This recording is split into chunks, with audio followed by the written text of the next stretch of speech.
Good morning.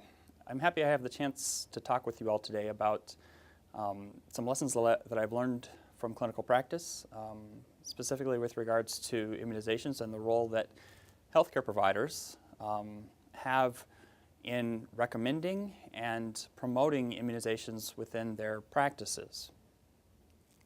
Research studies have repeatedly shown that the source of information that parents most trust when it comes to vaccine information is their child's doctor. In making a recommendation, a strong recommendation to parents, it's important to recognize that it's not just what you're saying, but it's the fact that you as a healthcare provider are taking time as part of the child's healthcare visit to spend time talking about vaccinations, so that both what you're saying and the time that you're spending on it tell parents that this is a topic that is very important for their child. Part of making a strong recommendation as a healthcare provider involves not just what you have to say to the parent, but it also involves what other office staff are saying to the parent and their child during the course of their entire clinic visit. It's important to establish a culture within one's healthcare facility that promotes vaccines from the moment parents and their children arrive to the office to the point in which they leave.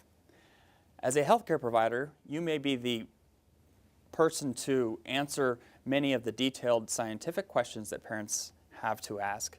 But if questions come up, for example, during the course of taking vital signs of the child, if the parent has a question, they ask a medical assistant. It's important that medical assistants, nurses, physician assistants, nursing assistants, all clinic staff have a responsibility to help promote vaccines. It's important to set a culture within your healthcare facility that promotes vaccines from the moment parents arrive with their children to the moment that they leave your office. There are several components to making a strong vaccine recommendation as a healthcare provider. First, and probably most important, it's just taking time to listen to parents' concerns, encouraging questions that they may have.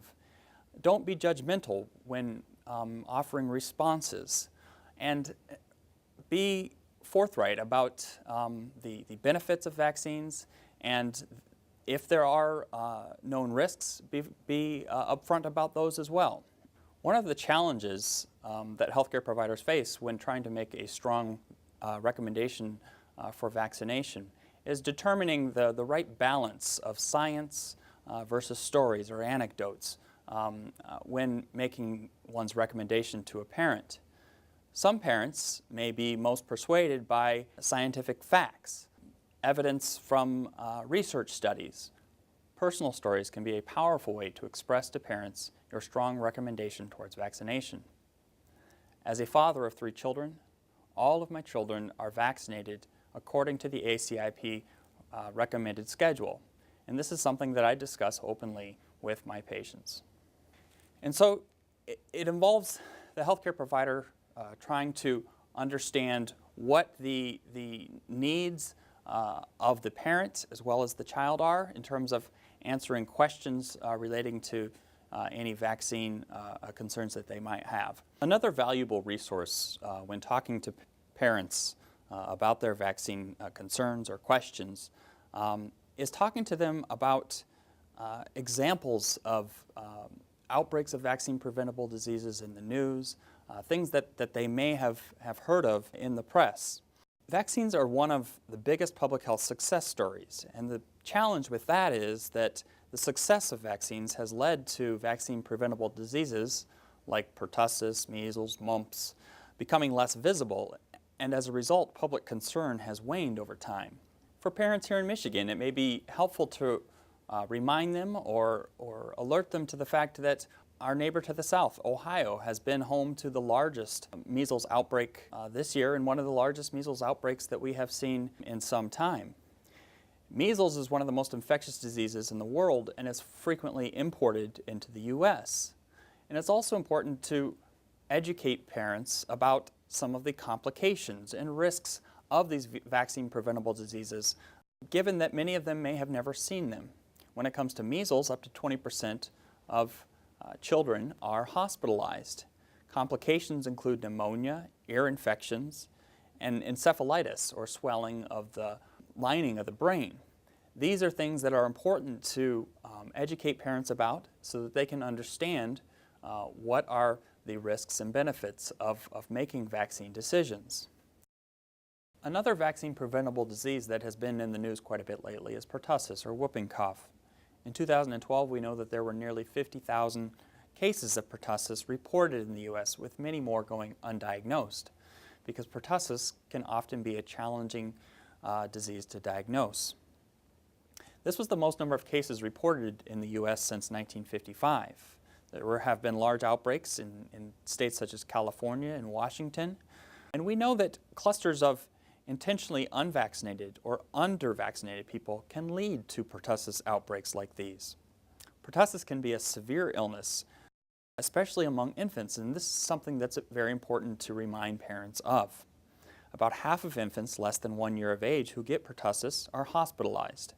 And pertussis can lead to pneumonia, brain damage, seizures, and even death. In talking to parents about vaccinations, it's also important to refer them to trusted sources of information.